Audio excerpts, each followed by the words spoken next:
Guys, and welcome back to another video. This one's going to be a bit more raw. I've not really got much of a plan on what exactly I'm going to be saying. Basically, I'm just going to be kind of giving you information, giving you value on what it really takes to be successful. Okay. Most of this information, in all honesty, I haven't just come up with it. Okay, it's come from multiple people, such as Charlie Morgan, someone who you may know, Corey as well. I've been watching his videos recently. He's doing a pretty good job. And it's very, very valuable. So I'll link his channel in the description if you want to go check that out. Basically, being successful in business is not all about the work which you physically put in to the business, okay? It's more about the things which you do outside of it, okay? If you want to achieve your goals, okay? Now, I think I made a video like this probably around this time last year, a bit like this, okay? On your limiting beliefs, who you are as a person, and how to actually achieve your goals. Because it's not you right now who's going to be achieving your goals. It's the person which you are going to be who's going to achieve your goals. Okay. So let's break this down. Okay. You right now, let's say you're making no money a month. Okay. Making $0 a month. You're just starting out. And then let's say the desired version of yourself is making, let's say, 10K a month. You right now, this is you now. Okay, you have limiting beliefs. Okay, to be honest, the person at 10K a month will have limiting beliefs, but they will be different. Okay, what you need to do now to understand what your limiting beliefs are is it's not too hard. It's pretty simple, in all honesty. You need to pretty much pinpoint, okay, everything that you believe. Okay, if you want an easy way to do that, what I would recommend, to be honest, is getting like a table, okay? One side is your old beliefs, one other side is your new beliefs, okay? Your old beliefs, you literally write down everything that you believe, okay? For example, things that you do daily, things that you fear, um, things that you think about, your beliefs on certain things, beliefs that maybe don't serve you, things that you're conscious, that don't serve you. For example, let's say one of your current beliefs is, let's say, I don't know, cold calling is scary. Okay. We'll use that example throughout. That's your limiting belief. Okay. Because cold calling, to an extent, it is scary. At the start, I was scared. Okay. And that was a limiting belief. Okay. Now, obviously, I'm not scared because I do it all the time. Um, and to be honest, it's just not scary now. Okay. I've broken that limiting belief, and I've done that through proving myself wrong. Okay. To break your beliefs, you need to have undeniable proof that obviously what you're believing is not true. And that's also how to get confidence as well. To have undeniable proof that you are, I guess, good enough to do something. So if you want to break your limiting beliefs, obviously you've identified them, you made a list, okay, with your old beliefs. What you need to do, you need to find your new beliefs, okay? This person at 10K a month, what does he believe? Okay, what are his beliefs? Okay, so for example, a person at 10K a month wouldn't believe that cold calling is scary. Okay, you'd believe that it moves the needle in your agency. It's a necessary task which you need to do. Okay, he's not going to be scared of cold calls. Okay, not only because he's done a lot of cold calls, but because realistically, if you're fucking scared of cold calls, but you know it's something that you need to do, if you can't physically get over yourself, you're not going to be successful. You need to get over that fear. Okay, and to break those limiting beliefs, you need to give proof that they're not true. If you're scared to do cold calls, face your fears and do 100 cold calls right now. I bet at the end of the 100 cold calls, you're not going to be scared. You're not going to be scared to pick up the phone to a random person you might never talk to again and pitch something which could change their life and could change your life at the end of the day. And basically, with the belief systems, you need to be replying to your old belief systems directly, okay? And pretty much breaking them. And then now you're thinking, okay, so I've got two belief systems. Okay, I've got two, things. One of them, old. We'll just say O for old, and then N for new. You've got loads of old ones. You've got loads of new ones. Okay. Now what? Okay, I've thought about it. Cool. You need to now get actions. Okay. What actions do you take now And what actions do they take? Okay. We need to make your actions basically. That is, I've said that about 3 times. So it's kind of like a table like this. Okay. What actions do you do now? Okay. Let's say you do 20 cold calls a day. No wonder you're scared because you now you've got the discipline to do more than that. Okay. What does the person at 10K a month do per day? Maybe 100, maybe 200 per day? Easy. Do 200 a day. Okay. That is one step closer to becoming that person which we mentioned before, the 10K a month person. Not you now, the 10K a month person. That's one step closer. And the actions which you take isn't just about business, as I said at the start. This isn't just about business, it's about your life and your person as a whole. Okay? You need to write down your actions which you do every single day. Okay? Let's say, for example, at the end of the day, you make a list. Okay? And for example, you need to write down, for example, what you eat. What you pretty much everything. Okay? I could go on for days. What you eat, what you do during your free time, what you do on your phone, what you do, I don't know, with your friends, what do you pretty much just what do you do every day, and just different actions which you do. A good way which I did like a time audit. Okay, so I put a notification on my phone every maybe 30 minutes to pretty much write something in this Google Docs. Okay, every 30 minutes I write down what I'm doing basically, or what I've done in the last 30 minutes. I'll do that for a whole week. Okay, 7 days, every 30 minutes I'm writing down what I'm doing. It might seem a bit tedious at the start, but to be honest, you have to do that. Okay? And then over the weekend, or whenever after the period in which you've done it, you then need to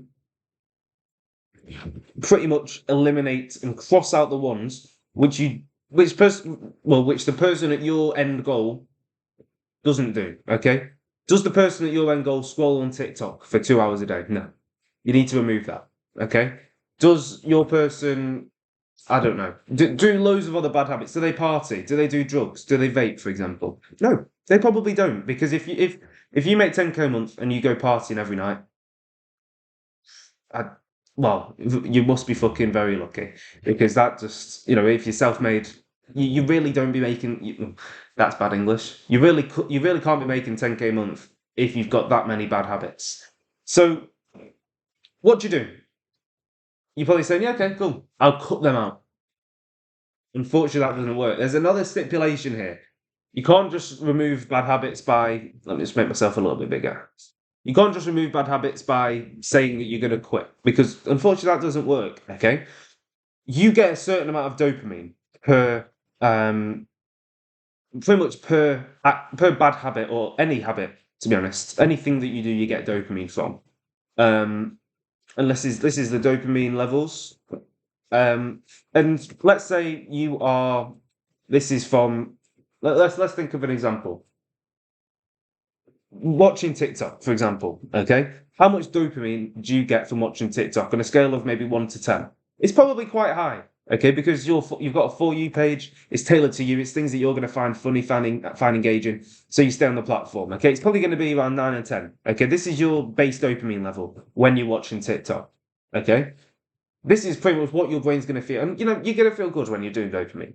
I mean, sorry, when you're watching TikTok, that's what it's programmed to do. The algorithm is made for you to be on the app, and to stay on the app, you need to feel good, I guess, and that's what dopamine does. So, let's say right now you quit TikTok, okay? Your dopamine levels, they're going to fall, okay? And they're going to fall, and they're going to fall, because this is a large part of your life. Your dopamine, it's pretty high, okay? And it's just going to continue to go down. What happens then? You're just going to go fucking insane, okay?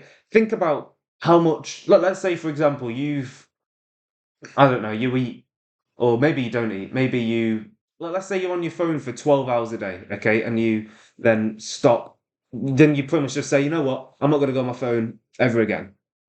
That's going to be really hard for you to do, because you've become so reliant on that, okay?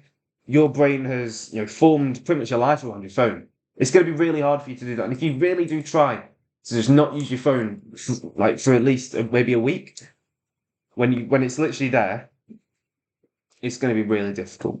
So instead, you need to replace it with a good habit. Okay, TikTok is a bad habit. Okay, it's not good to be watching TikTok all day. So you need to replace it with a good habit, something which is good for you, but it still does release dopamine. Okay. Let's say in this case, read a book, read an educational book. Okay. That's going to release dopamine. You're going to find it fun. You're going to learn, and that's naturally going to release dopamine. Obviously, it won't release as much dopamine as TikTok. It might release about this much, but it's enough dopamine for your brain to fill the gap. Okay, if you were here zero, pretty much one to zero, 0 to 1 dopamine, that's not going to be good for your brain. Okay, your brain's going to it's not going to stop thinking about that bad habit because it needs it back so badly. Okay, it's such a big drop. Obviously, eventually you can get down there, but you need to work your way down. Okay, and this is going to be kind of what I'm going to talk about later about like decomposition of your goals, to also help with your dopamine and also actually achieving them. Okay, you need to replace it with a good habit. You can't just eliminate bad habits and try and do it like that. You need to replace it with something else to keep the dopamine levels pretty much at a good level. So if you just release it, obviously it's going to go down. You need to get a good habit which releases dopamine, for example, reading a book, going to the gym, stuff like that, so you don't go fucking mental. Another way which obviously a lot of people say, you shouldn't have dopamine. You can use dopamine to your advantage, okay, is what I'm trying to get at. And you can use it to your advantage to achieve your goals. So let's say you've got a goal. Obviously, you are that person at £0 per month now. Your goal is, so you're at 0 now, you want to get to, let's say, 10k a month. That's a big fucking goal, okay? And you'll only really receive dopamine when you achieve that goal, because that's what you set out for yourself, okay? How can we manipulate this to get more dopamine from it? Increase your momentum and have like a kind of like a snowball effect, but not down the hill, up the hill, okay? I'd have a positive snowball effect. Well, you need to decompose your goals. You're 0k now. Let's say you want to get to 1k a month. Okay? That's a good goal. Once you hit that goal, you're going to just, you're going to get dopamine. Okay? You're going to get momentum. And you're going to feel good about yourself. You're going to be like, yeah, you know what? I've already achieved a goal. That's easy. I can get, you know what? Let's fucking continue. Let's double what I'm doing now. I've got my goal. Let's go for the next one. Okay? You set your goal higher. So you're not going to just increase by another 1k. You're going to increase it by, let's say, 3k. Okay, you're going to aim to get 4k a month. Okay, you achieve that, you're going to get more dopamine. You're going to get more, momentum. Okay, and more motivation to continue going. And then what do? You increase your goal again. 4k. You know what? 4k a month. I'm going to go to 10. I'm going to go to 10k a month. Okay. Obviously, this might take a bit longer, but it's not going to take as long. Okay, doing it like this than going 0 to 10, because you're breaking it down. You get positive momentum. Okay, and to get more, pretty much the positive momentum, it works in both ways as well. Okay, by the way, you can get negative momentum, which is obviously negatively going to impact you. Okay, and that's pretty detrimental. So you understand here, I've split it down into 3 different goals, but we've still got the main goal, where you get the positive benefits of achieving goals while still not achieving goals. It's kind of, I think you understand what I'm saying, but it's really about the positive momentum and stuff like that. So how do we get more momentum? Okay. Well, let's talk about positive momentum. Okay. Well, actually, let's talk about negative momentum first, because that's going to probably be which you're having at the moment. Okay. Negative momentum. Let's say, for example, you are, I don't know, you're running an agency. Okay. You skip a cold call session. Okay. You're like, oh, I'm too tired for this. I just can't be bothered doing cold calls right now. I'm going to skip this session. That's a negative momentum, okay? And because of that, you're now probably going to, I don't know, skip doing another task, skip a deep work session, okay? I've not done cold call, and I might as well just skip this, deep work session. The day's already done, okay? And that mindset right there, the day's already done because you've missed one thing, is just it's negative momentum, okay? You're gonna keep going down, you're gonna keep making excuses for yourself, and you're gonna make less progress, okay? And that's this negative snowball effect to the bottom, okay? And you're gonna reset all your progress. Positive, however, this can work in the opposite way. If you stick to what you're saying, okay? For example, let's say you make a calendar, you stick to that calendar verbatim for that full day. You're gonna have positive momentum. You're gonna be like, you know what, yeah. I've stuck to my calendar, the last few hours. I'm gonna continue to stick to it because I know at the end I'm gonna feel better that I have actually done what I've said. If you miss one thing, for example, you're gonna be like, oh, I've already missed this. I might still miss another. It's The snowball effect, okay? You need to just have a series of positive things that create momentum, and you're going to continue to have that momentum, okay? And this works the same with the goals.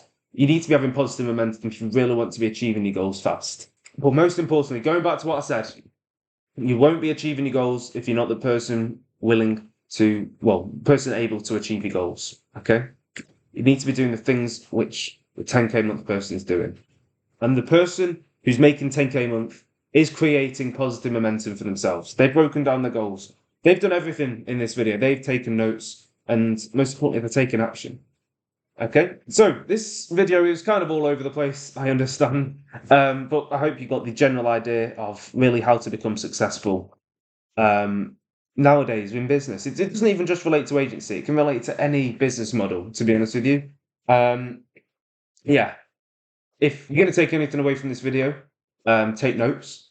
Once you've taken notes, take action. Thank you for watching. Speak soon.